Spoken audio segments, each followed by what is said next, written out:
우리가 함께 나눌 말씀은 이사야서 7장 1절부터 9절까지 말씀입니다. 교독하시고 마지막 절 같이 읽습니다. 우시아의 손자여 요담의 아들인 유다의 아하스 왕 때에 아람의 르신 왕과 르말리아의 아들 이스라엘의 베가 왕이 올라와서 예루살렘을 쳤으나 능히 이기지 못하니라.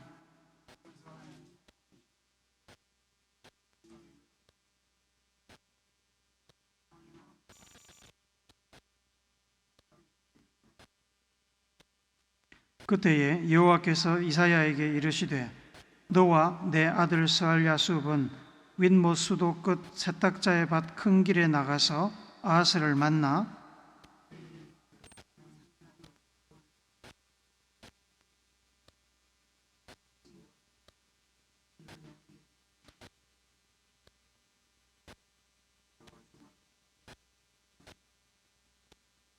아람과 에브라임과 르말리아의 아들이 악한 꾀로 너를 대적하여 이르기를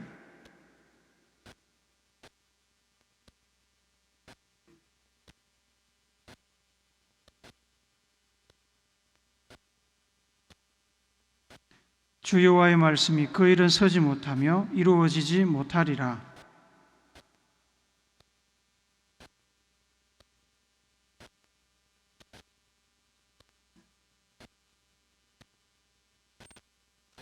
같이 읽습니다. 에브라임의 머리는 사마리아요 사마리아의 머리는 르말리아의 아들이니라. 만일 너희가 굳게 믿지 아니하면 너희는 굳게 서지 못하리라 하시니라. 아멘. 선교사 한 분이 아프리카에 선교하러 갔습니다. 원주민들과 함께 강을 건너게 되었는데 원주민 인도자가 강가에서 큰 돌을 하나 주워서 선교사의 가슴에 안겨주더랍니다. 그러고는 원주민들도 각자 큰 돌을 하나씩 주워서 들었습니다. 왜 돌덩이를 주는지 설명이 없었습니다. 강을 건너려면 걸리적거리는 것들을 최소한으로 줄이고 물에 들어가도 움직임이 불편한데 돌덩이까지 들고 건너려니 걱정이 앞섰습니다. 하지만 다들 돌덩이를 하나씩 들고 있었고 아무도 불평하지 않았기에 선교사도 이유를 물어보거나 불평하지 않고 잠잠히 인도자를 따랐습니다. 바짝 긴장해서 다리에 힘을 주었습니다. 어떤 사람은 돌을 가슴에 안고 어떤 사람은 머리에 이고 강에 들어갔습니다. 선교사도 원주민들을 따라 조심스럽게 강으로 들어갔습니다. 한 중간쯤 왔을 때 비로소 선교사는 원주민들이 왜 돌덩이를 들고 강을 건너는지 그 이유를 알게 되었습니다. 강 중간쯤에 급류가 있어서 유속이 매우 빨라졌는데 만약에 그 무거운 돌이 없었으면 몸이 가벼워서 급류에 휩쓸려 갈 수밖에 없었던 것입니다. 그래서 원주민들은 불편하고 무거운 돌을 들고 강을 건널 때 그 돌이 그들을 살린다는 것을 알고 아무도 불평하지 않았던 겁니다. 여러분, 겨울에 잎이 떨어지고 일조량이 줄어들면 나무들은 물질 대사를 최소한으로 줄여서 봄이 올 때까지 버팁니다. 그렇게 겨울을 잘 버틴 나무는 봄에 잎이 나고 왕성한 성장을 보이고 열매도 맺게 되지만 버티지 못하면 얼어 죽게 되는 거죠. 인생에는 편하게 잘 지나가는 시기도 있고 어떤 때는 평소보다 더 힘든 시기도 있습니다.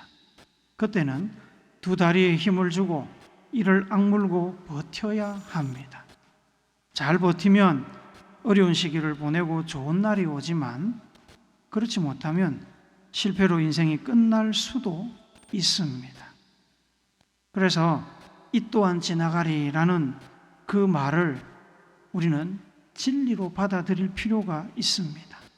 잘 버티면 그 또한 지나가는 것입니다. 고신복 목사님이 이런 시를 쓰셨습니다. 일부분 읽어드립니다. 지금의 패배가 승리를 위한 시련이라는 것을 안다면 얼마나 좋을까? 지금의 실수가 완성을 위한 시련이라는 것을 안다면 얼마나 좋을까? 중략하고 지금의 핍박이 평안을 위한 시련이라는 것을 안다면 얼마나 좋을까? 지금의 병들미 건강을 위한 시련이라는 것을 안다면 얼마나 좋을까? 지금의 신앙적 어려움이 천국을 위한 시련이라는 것을 안다면 얼마나 좋을까? 알면 더 힘을 내서 견딜 수 있을 텐데 사람들은 잘 모릅니다. 눈앞에 닥친 어려움에 근시안적으로 대응하기 때문에 미래도 꿈도 잊어버리기 일쑤입니다. 고진감래라는 사자성어 잘 아시지요? 고생 끝에 즐거움이 온다는 말입니다. 핵심은 고난의 시기를 잘 견딜 수 있느냐는 것입니다. 겨울을 견딘 나무만이 봄을 맞을 자격이 주어집니다. 고난을 제대로 견디지 못하고 중간에 포기하거나 불법이나 편법을 사용한다면 고난 뒤에 오는 열매를 얻는 즐거움을 누릴 수가 없습니다. 오늘 우리가 읽은 이사야서의 저자 이사야는 남유다의 선지자입니다. 이사야는 유다왕 우시야, 요담, 아하스, 히스기야 시대에 예루살렘에서 활동을 한 선지자입니다. 유대 전승에 의하면 히스기야 왕이 죽고 난 다음 므낫세 왕이 왕좌에 올랐을 때 하나님의 말씀을 전하다가 몸이 쪼개지는 극형을 당하고 죽었다고 합니다. 오늘 우리가 읽은 본문의 배경은 대략 기원전 734년경 아하스 왕 2년째 되던 해였습니다. 16년간 유다를 통치한 아하스 왕은 이방민족의 우상을 섬기다가 아들을 제물로 바쳤고 하나님의 성전에 우상을 세우는 등 악한 왕이었습니다. 하나님께서는 이런 아하스 왕과 백성들의 죄악을 책망하기 위해서 아람 왕 르신과 이스라엘 왕 베가를 보내 남유다를 치셨습니다. 역사적인 배경이 이렇습니다. 아수르 제국이 성장하기 시작하고 침략 전쟁을 통해서 영토를 확장하려는 조짐이 보였습니다. 그때 아람 왕 시리아라고도 하고 아람이라고도 합니다. 아람 왕 르신과 북이스라엘의 왕 베가는 아수르에 대항하기 위해서 동맹을 결성합니다. 이때 두 왕은 남유다의 아하스 왕에게도 함께 힘을 합쳐서 아수르 제국을 막아내자고 제안을 했습니다. 하지만 아하스 왕은 그 제안을 거절합니다. 아수르 제국에 대항하려면 한 나라라도 더 힘을 모아야 한다고 생각한 이 아람 왕 르신과 북이스라엘 왕 베가는 남유다를 쳐서 아하스 왕을 몰아내고 자신들과 뜻을 같이 할 수 있는 사람, 6절에 보니까 다보엘의 아들이라고 나오는데 이 다보엘의 아들을 왕으로 세우고자 남유다를 침공했습니다. 1절 한번 더 읽어보시죠. 시작.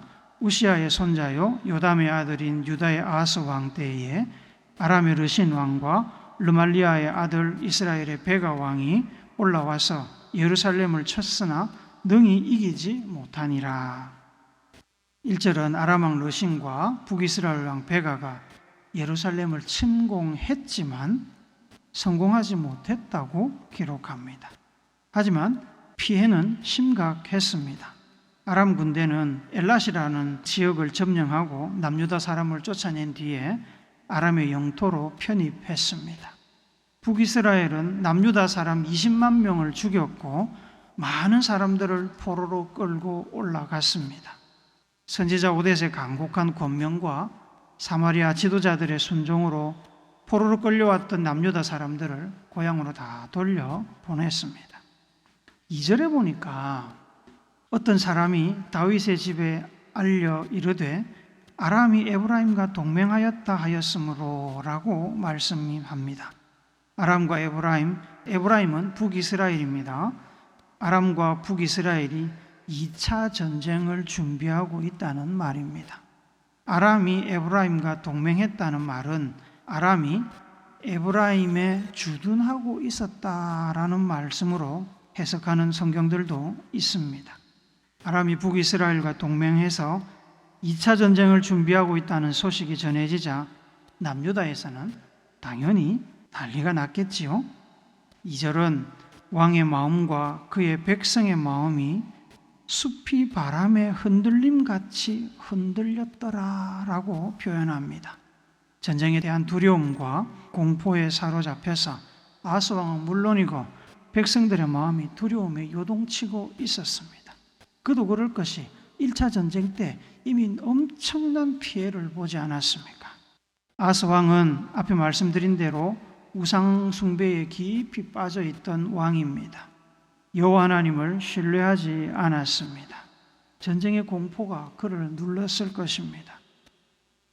왕으로서 나라와 백성에 대한 책임감도 있었겠지만 자기의 안위도 위태로웠기 때문에 살 길을 찾으며 극심한 스트레스를 받고 있었을 것입니다.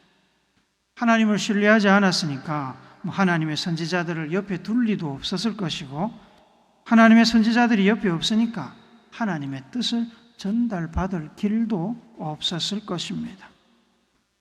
이사야 선지자는 왕족 혹은 귀족 집안 출신입니다.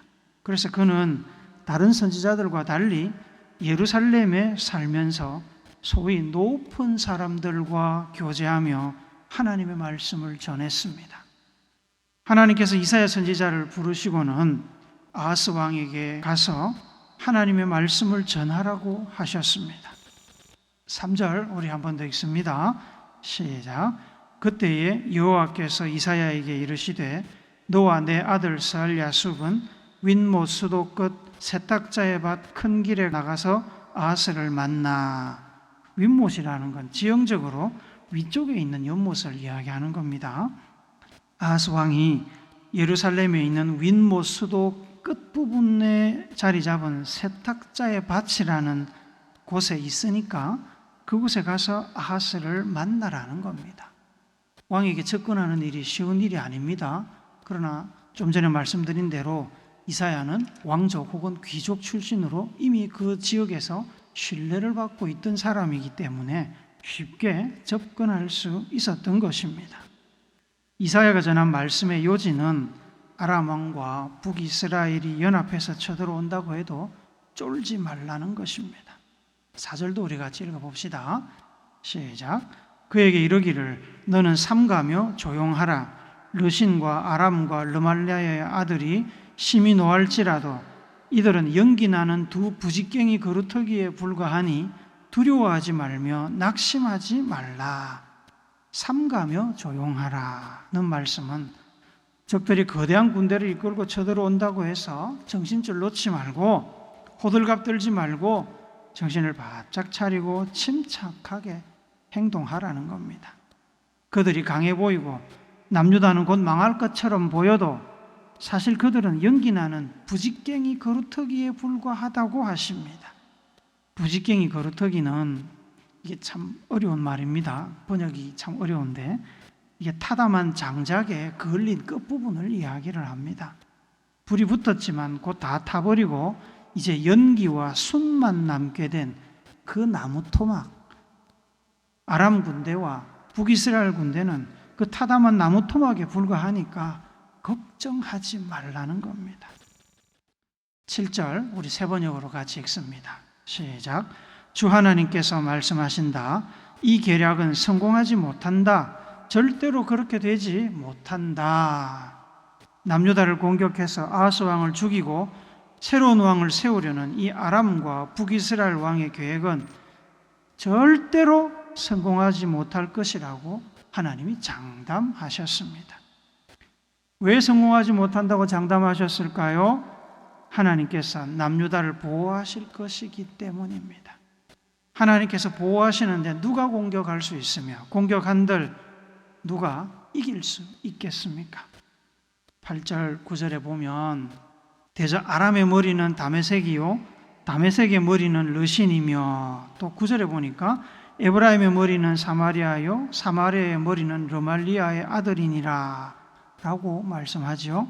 이 말은 아람이나 에브라임의 군대가 아무리 강해도 그들을 지휘하고 인도하는 그들의 머리는 그저 르신과 베가 그 사람일 뿐이다 이 말입니다. 하나님께서 만드신 사람입니다. 그들이 아무리 뛰어나도 하나님의 손바닥 안에 있습니다. 그들이 하나님과 싸워서 이기겠습니까? 피조물이 창조물과 싸워서, 창조주와 싸워서 이길 수 있겠습니까?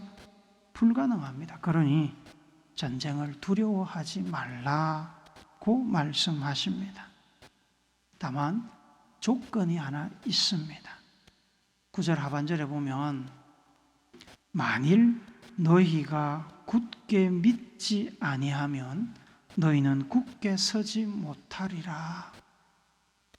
굳게 믿지 아니하면 굳게 서지 못하리라. 아하스 왕이 하나님을 굳게 믿어야 한다. 하나님만 붙잡아야 한다는 조건입니다. 전쟁을 앞두고 온 나라가 바람에 흔들리는 나뭇가지 같이 흔들리는 절박한 상황입니다. 무섭고 두려운 것은 어쩔 수 없는 사람의 마음이지요. 살 길은 하나님밖에 없습니다. 두렵고 떨리지만 아브라함의 하나님, 모세의 하나님, 다윗의 하나님, 이스라엘의 주인이신 하나님을 굳게 믿고 의지하면 여호와 하나님께서 남유다를 아람의 군대와 북이스라엘의 군대로부터 구원하실 것입니다. 그러나 하나님을 향한 믿음 안에 굳게 서지 않으면 아하스 왕도 남유다도 굳게 서지 못한다. 나라가 굳게 서지 못하면 망하는 거지요. 하나님의 권고에 아하스 왕은 어떻게 반응했을까요? 아하스 왕과 백성들이 하나님께 돌아와 회개하고 하나님을 굳게 믿고 의지했을까요? 안타깝게도 아닙니다. 아하스 왕도 남유다 백성들도 하나님의 말씀을 듣지 않고 거절했습니다. 아람 왕 르신과 북이스라엘 왕 베가가 동맹을 맺은 이유가 뭐라고 했습니까?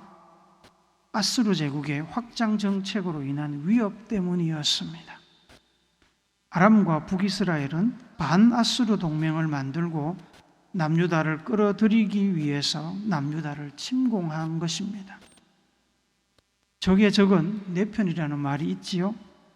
아하스 왕은 하나님을 의지하는 대신에 아람과 북이스라엘 동맹에 대항하기 위해서 그들의 적인 아스루 제국의 손을 내밀고 아스루 제국과 손을 잡았습니다.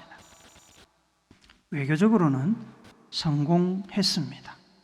아람은 아스루에 의해 곧 멸망했고 북이스라엘 역시 아스루에 의해서 기원전 720년경에 멸망하고 말았습니다. 남유다와 아하스 왕은 살아남았습니다. 다윗의 왕국을 아끼고 사랑하시는 하나님의 은혜였습니다. 아하스 왕의 승리가 아니었습니다. 처음부터 하나님께서는 그들의 계획이 실패할 것이라고 말씀하셨습니다. 하나님의 은혜인 줄 모르고 자신의 정치적이고 외교적인 판단을 맹신한 아하스 왕은 아수르 왕을 만나기 위해서 아수르 군대가 정복한 아람의 수도 다메섹을 방문했습니다. 그곳에서 화려한 우상 신상을 보고 감동해서 그 이방 종교의 제단 양식을 남유다로 그대로 도입합니다. 어디다 도입했느냐? 하나님의 성전에다가 이방 신의 그 제단을 그대로 도입을 합니다. 결국에 아하스 왕은 고작 16년을 다스리다가 젊은 나이에 30대에 세상을 떠났습니다. 아수르는 아하스 왕과의 협력을 배신하고 히스기야 왕 시절에 남유다를 침공했습니다. 하나님의 은혜로 남유다를 아수르 제국의 손에서 구원하셨습니다만, 하지만 그것은 잠시였습니다. 남유다는 결국 하나님께 돌이키지 않았고 기원전 586년경에 아수르가 아닌 아수르를 점령한 바벨론 군대에 의해서 결국에 멸망하고 말았습니다. 이사야 선지자의 경고와 함께 여러 선지자들의 경고가 끊임없이 북이스라엘과 남유다에 선포되었습니다. 남쪽으로는 애굽이라는 거대한 제국이 있었고 북쪽으로는 아람과 아수르, 바벨론 제국, 그리고 그 외에도 크고 작은 민족들이 북이스라엘과 남유다를 위협했습니다. 남유다의 왕들이 다른 나라나 왕들, 우상들을 의지하지 않고 두렵고 떨리는 그 위기 속에서도 두 다리에 힘을 주고 주먹을 불끈 쥐고 아브라함과 이삭과 야곱의 하나님, 애굽에서 이스라엘 민족을 구원해 주신 그 하나님을 의지하고 믿음 안에 굳게 섰다면 역사는 달라졌을 것입니다. 어려운 상황, 고난의 시기에 믿음을 굳게 지키며 하나님의 약속을 의지하는 일은 쉬운 일이 아닙니다. 손이 부들부들 떨리고 마음이 주저앉는 절망을 경험할 수도 있습니다.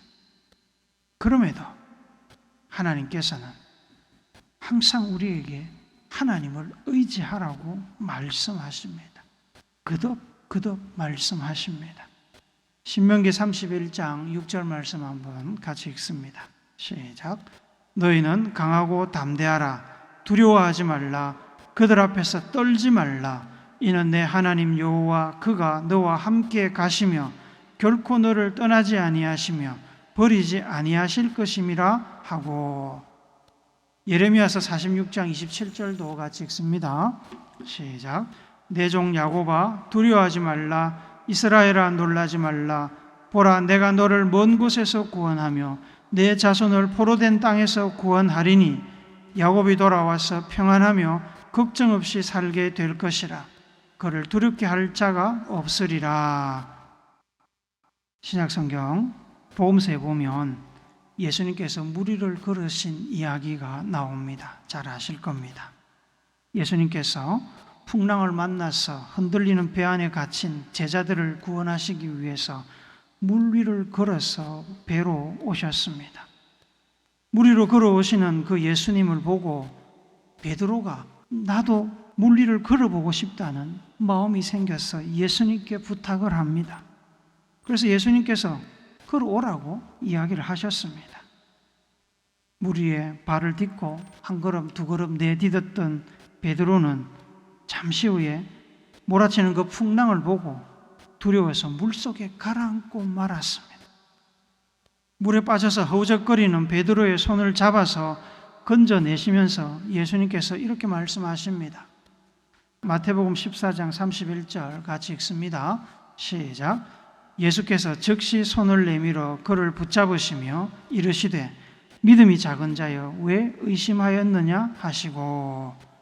풍랑을 보지 않고 예수님만 보고 믿음으로 굳게 섰다면 베드로는 물에 빠지지 않고 더 오랫동안 물 위를 걷는 기적을 체험했을 것이고 예수님과 함께 배 위로 올라갔을 것입니다. 하지만 몰아쳐오는 풍랑에 마음이 내려앉았습니다. 두려움에 사로잡혔습니다. 그러자 그는 물에 빠지고 만 것입니다. 유다서 1장 20절 말씀도 같이 읽습니다. 시작. 사랑하는 자들아 너희는 너희의 지극히 거룩한 믿음 위에 자신을 세우고 성령으로 기도하며. 호흡을 가다듬고 두 다리에 힘을 주고 주먹을 불끈 쥐고 하늘이 무너져도 하나님을 굳게 믿겠노라고 결단하고 견디면 환난은 끝이 나고 겨울은 지나갑니다. 믿음 위에 자기를 세우고 성령의 인도를 따라 기도하며 하나님을 의지하면 봄날을 볼 수 있습니다. 사랑하는 오늘교회 성도 여러분, 사탄은 언제든지 우리를 지켜보면서 우리가 넘어질 기회, 우리가 두려움에 휩싸여서 하나님의 손을 놓는 그 순간을 지켜보고 있습니다. 우리의 믿음이 약해지고 안고 있는 믿음의 돌덩이를 포기하려는 순간 사탄의 휘몰아치는 강물이, 사탄의 유혹이, 두려움이, 공포가 마치 배고픈 사자가 먹이를 낚아채듯이 고난의 강을 건너가고 있는 사람들을 삼켜버릴 것입니다. 쓰나미가 마을을 삼키듯이 믿는 자들을 그렇게 삼켜버릴 것입니다. 겨울이 지나면 봄이 옵니다. 당장의 어려움, 시련, 고난에 포기하지 않고 무겁지만 그 믿음의 돌덩이를 안고 두 다리에 힘을 주고 믿음을 굳게 지켜 하나님을 의지하면 하나님께서 봄이 오는 길로, 구원의 길로, 천국의 길로 우리를 인도하십니다. 굳게 믿고 오직 하나님만 의지하고 하나님만 소망하는 우리 모두가 되기를 십자가를 지고 앞서가신 예수님의 거룩하신 이름으로 축복합니다. 아멘.